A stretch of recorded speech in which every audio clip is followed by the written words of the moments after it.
Hi there, my name is Victor Lau, and I'm taping this video for ECCU 400 with Donna Nikiforuk.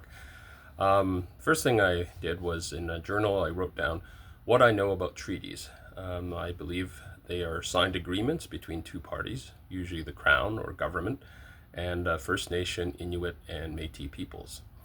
They're dealing with sharing of the land, resources, etc. The treaties prevent disagreement, arguments, war. They deal with a working relationship, such as stewarding land or the resource. And they describe obligations, provisions that are supposed to be provided from the Crown or from the First Nation, Inuit, or Métis people. Some treaties, perhaps all, are to last in perpetuity, which means forever. Some provide for free education, health care. Different treaties have different obligations. Most treaties I know about are between the Crown and First Nation, Inuit, or Métis people. But then I started thinking, do I know of any other treaties? And one came to mind called the Treaty of Versailles, which I thought was to end World War II. I wasn't sure, but it stuck in my head. So that's when I went online and looked up the Treaty of Versailles. And the first thing that popped up was a picture from Wiki and it showed a document called the Treaty of Peace. It turns out the Treaty of Versailles was a peace treaty signed on June 28, 1919, which ended World War I. So it was off by a war. Germany, it was between Germany versus most of the Allied powers. It was signed in the Palace of Versailles exactly 5 years after the assassination of Archduke Franz Ferdinand, which led to the start of World War I. This treaty stipulated the peace terms which were imposed on Germany by the Allied victors of World War I. They were very harsh terms. They dealt with guilt, reparation, and consequences stemming from that war. Then I went to look for resources, and under the U of R courses, ECCU 400, for further study under Simon 2. Two stood out, which I read. Treaty Backgrounder was the first one. And from that I learned that many people are misinformed about treaties. They believe treaties are frozen in time.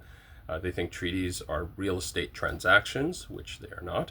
Non-Aboriginal Canadians gained rights through treaty, such as the right to lands and rich resources. The treaties were to be of mutual benefit to both sides. It was a form of sharing the wealth. It was also about protecting a way of life, hunting, trapping, fishing, gathering, and provision of needed supports or relief during, quote, pestilence and famine, end quote. They also dealt with education, agriculture, medicine. These things were to be guaranteed and provided to First Nations from the Crown or the government. The next reading that I did online was a document called Treaties and the Treaty Relationship, which came from Canada's History magazine.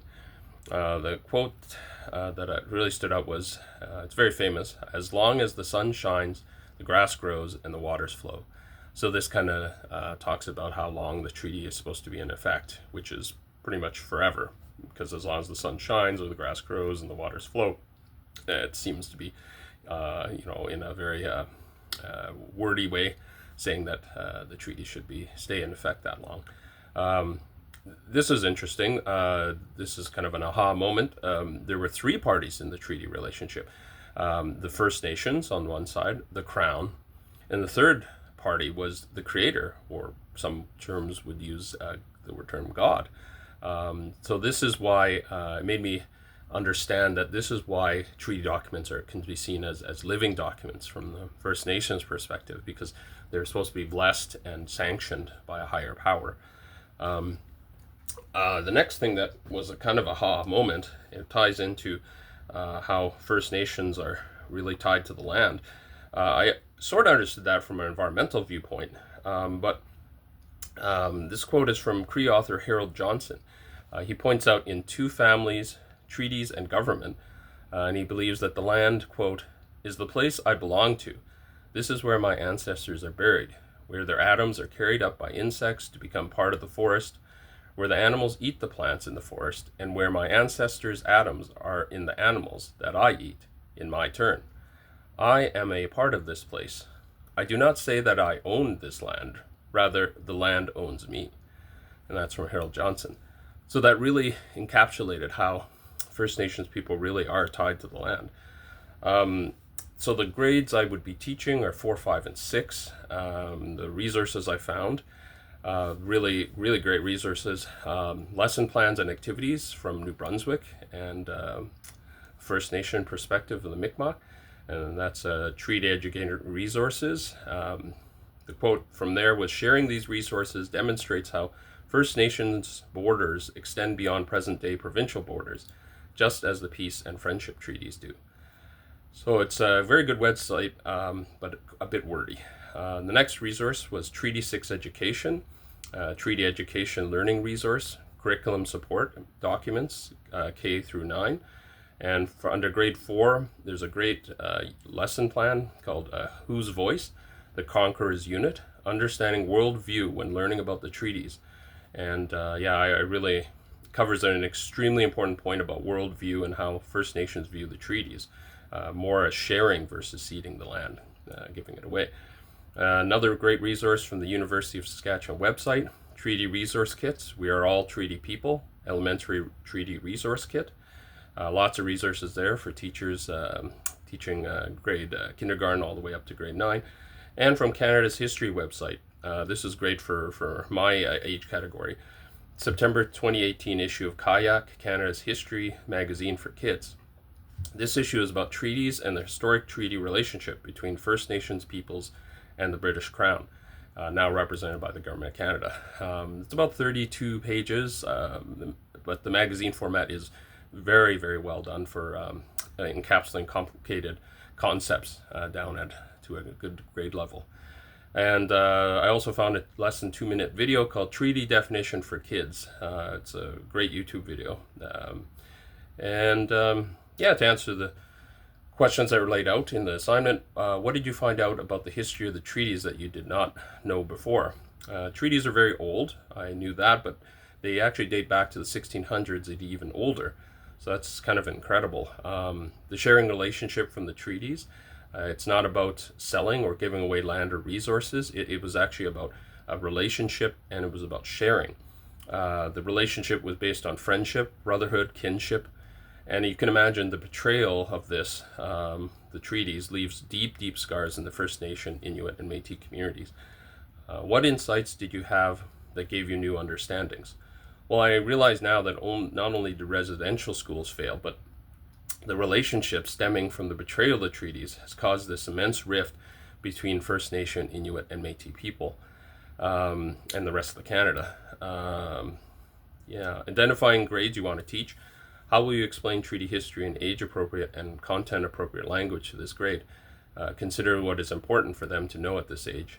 As I said before, I'd be looking to teach grades 4, 5, and 6, and I think that's a very formative time for these children. And I think I would focus on teaching about relationships, how they work, what's important, how to maintain relationships, how to improve them. The second point would be how the treaties were created. I think having a historical background is very important, knowing how old they are and how they're supposed to be living documents guiding generations of people. And they mostly remain unfulfilled and talk about how people, First Nations people certainly feel that they've been betrayed. And also a third point would be culturally First Nations, Inuit, and Métis people are part of the land. That's a very important concept to culturally and spiritually understand that, because it gives a different perspective on what treaty documents really mean. And Canada, via the Crown, has intentionally or otherwise caused genocidal practices to occur towards First Nation, Inuit, and Métis people. I think that's clear after doing my learning journey. And I think it's all up to all of us to try and act on the 94 calls to action every day if we can.